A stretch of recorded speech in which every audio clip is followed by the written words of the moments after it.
Welcome, viewers, to Aegelis Interviews, where we talk to everyday people doing extraordinary things. Hats off to our guest today. Let's go. Today, I am grateful to introduce to you Clint Baker, who has written Feast for Senators. Feast for Senators is a vella you can read on Amazon.com or download to your Kindle. A vella is a series of episodes released over time that tell a story. Good afternoon, Clint. Thank you for taking the time to talk with us about your work. Thank you for having me. Thank you. Walk us through Feast for Senators and share with us what the story is about. So, Feast for Senators originally started out as a debate between a friend and I in high school. The debate was, what's scarier, cannibals or zombies? I argued that it has to be cannibals because they're consciously making that decision. And largely, Feast for Senators is about cannibals in the government. It's systemic cannibals. I originally wrote part 1 in high school. I wrote part 2 in college, and then I tailored it all and finished part 3 before this release and made it all fit together. Yeah, I did think this was a very unique approach to it between the government and then there's a cult and cannibals as well. I don't think I've read anything like it so far. So I was like, this is a very unique story. I have to dig into this. And I was looking at the cover, and there is an iconic image to the story of a dagger through the top of the skull. Having read the full story, I'm familiar with the significance there. But is there more that you can tell us about this cover? Yes. So this dials into the classic thriller tropes. Usually when you pick up a thriller, there will be a skull of some sort on the book covers. I'm sure you recognize. But I also position the dagger to be like a top hat. So you sort of get that it's about wealth or class. Excellent. Yeah, I hadn't noticed that before, but now that you say it, it does certainly sit on top there as a hat. In the story, I really liked how Ace performed at the end of the first episode, but I gotta say overall, my favorite character was Catherine. Who is your favorite character in the story and why? It's got to be Barry. I think that he has a level of cool about him in the face of adversity, and he's very much in a dark, dark place, but he somehow resonates like light, while also showing a bit of stealth and determination in there. I think that for me, his character is very much about a last-ditch effort on trying to get Brans into his fold. Absolutely. Do you have a quote or excerpt that you can share with us from the story? Yeah, actually, this one is from Barry Lincoln. He says, "There is soot, sweat, rock, and dust. There is even more than that, though. Outside of the building, there is gas and food and perfume and paper and cloth. That is why I breathe. But even more than that knowing there is something else around me in all of this chaos, that the world is functioning as a living, breathing organism rather than the dirt and rock as you see it. It comforts me, empowers me even." Yeah, there's a lot of good depth to the quotes in the story, and that's certainly appreciated. So this is from part 3. It's towards the beginning, middle beginning. This is a conversation between Brans and the President Holmes. "Hush now, Brans. We control the House and the Senate. No one can touch us. This woman and the company she keeps can," I pleaded. "Do you not remember Ace Kennedy, Barry Lincoln? Do you not remember how many men died to bring just those two down? I've done some investigating, and Pillar has worked with and delegated Lincoln and Kennedy for years. She could be their leader, an even more powerful enemy. Let us snub her out before any more problems arise. I've seen these people in—" "I said no, Arnold," the president barked. "You are to remain here and fulfill your duties as command." President Holmes waved over his secretary. He held out a knife to her and motioned at his empty plate. She then took the knife and without a moment's hesitation sliced off a piece of her forearm. It clung to the plate before us. Holmes handed her a linen napkin, which she took immediately to wrap her arm. "What do we say?" Holmes asked her. "Thank you for this opportunity," she stammered.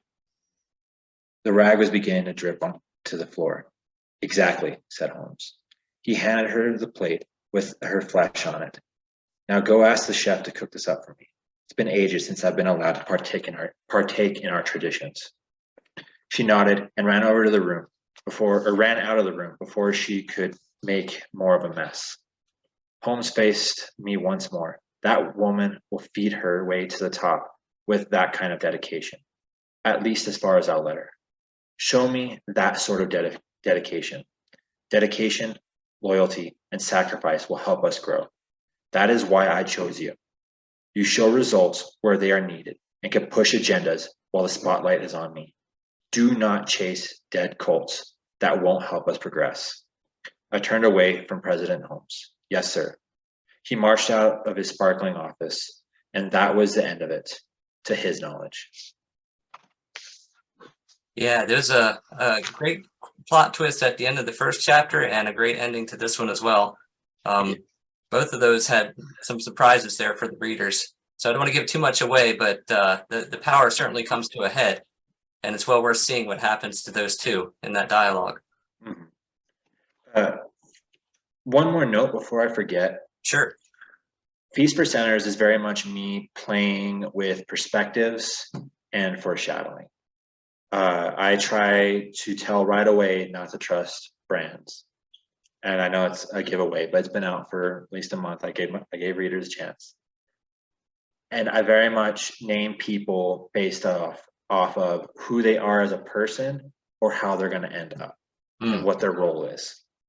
So a lot of the cannibals in the story are either serial killers or known cannibals. That wraps everything up about wealth and power and status, and it's really well packaged. You also have a longer vella called The Worship Around Reality's Bend. How were you inspired to write The Worship Around Reality's Bend and Feast for Senators? So again, Feast for Senators was based off of a conversation, and I get really frustrated with the government, sometimes with class. We definitely have a lot of problems that come up. A lot of it is how we view each other, and it's very much as a resource and as a means of getting us to that next spot. And for me, at least, I try to keep people in my life that are meaningful to me. They're important, they're inspiring, and it's more about the human connection than having them serve me. And that's what that's about.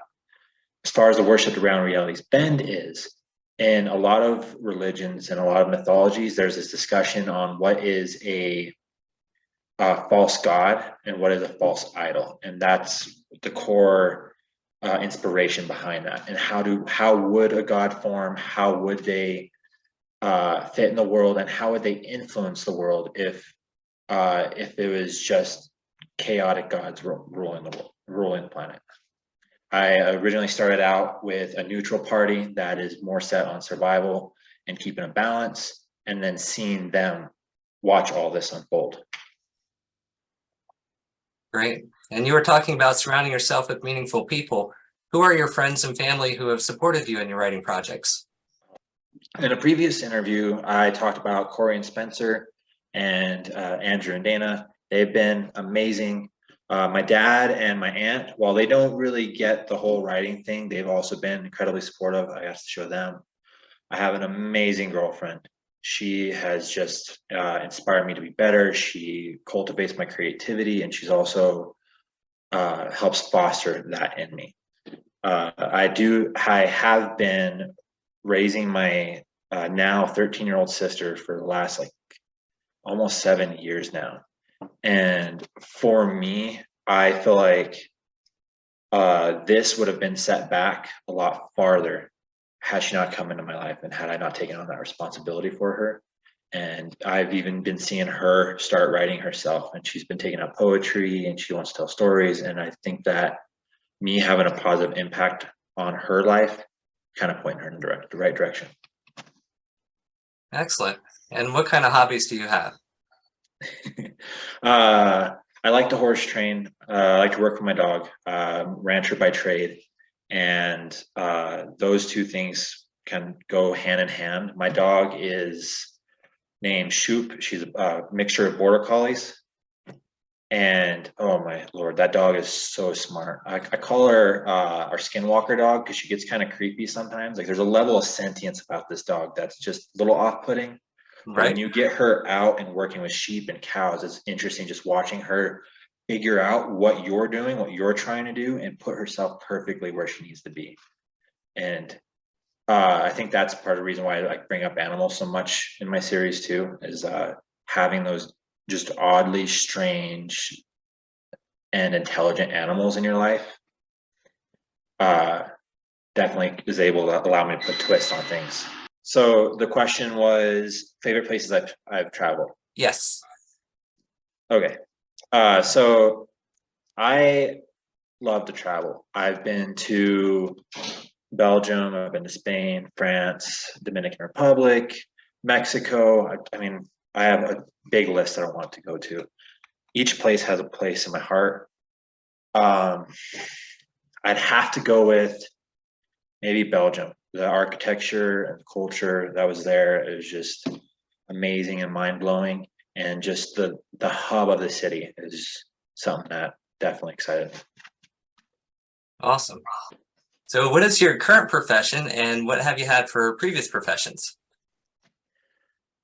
Like I said, I'm a rancher.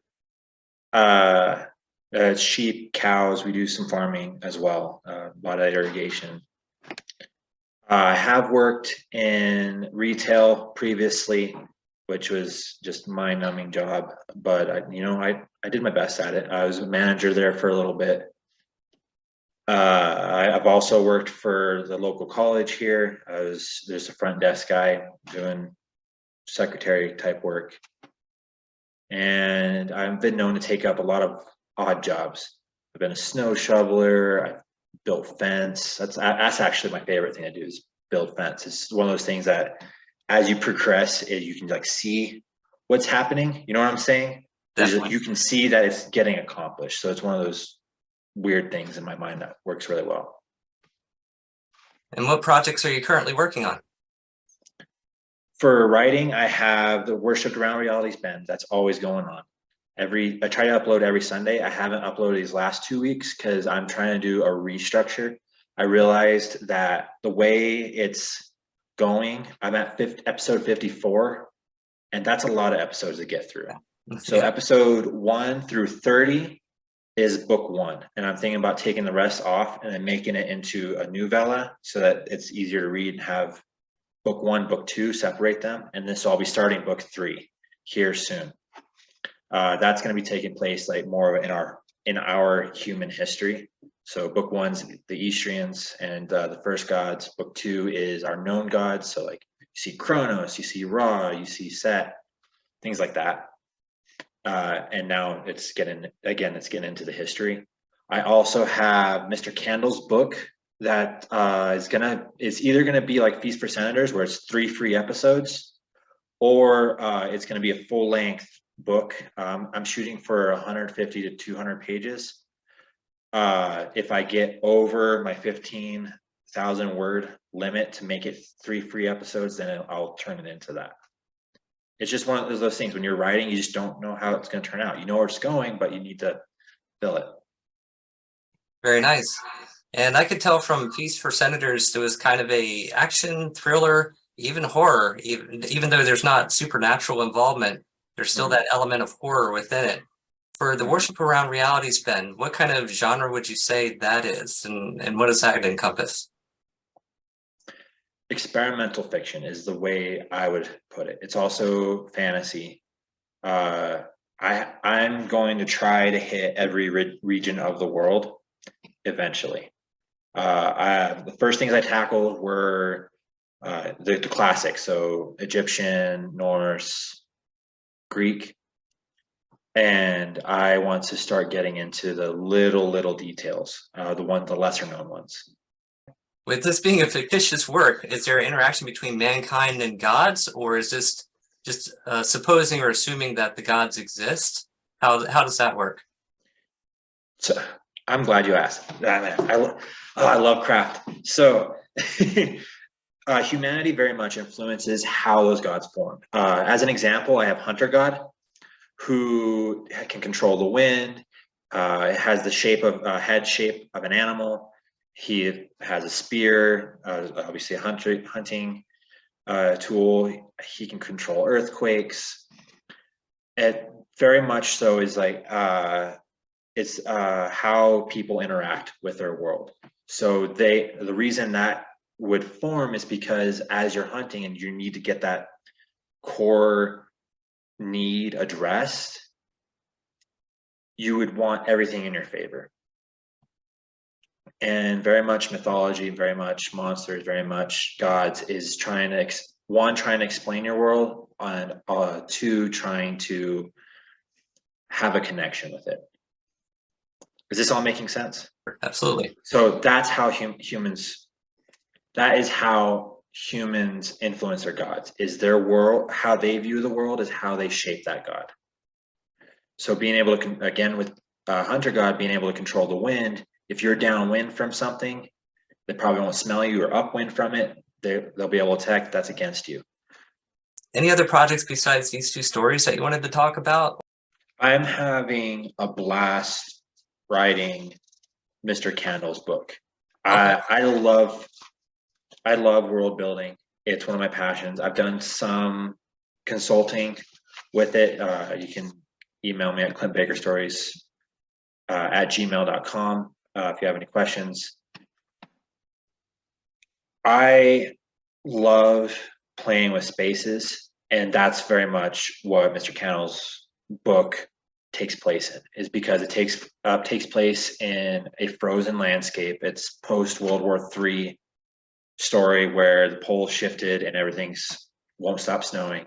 So I'm filling spaces where there's nothing, and that, oh my gosh, that work is just I think it's gonna be one of my favorite stories I've told. I love the Worshipped Around Reality's Bend. It's my passion job, but I think that if there is any possibility of me hitting it big, it's either going to be, like, well, one, Worshipped Around Reality's Bend, or Mr. Candle's book. I think that it's gonna be a great ride, and it's gonna be a beautiful world that I built.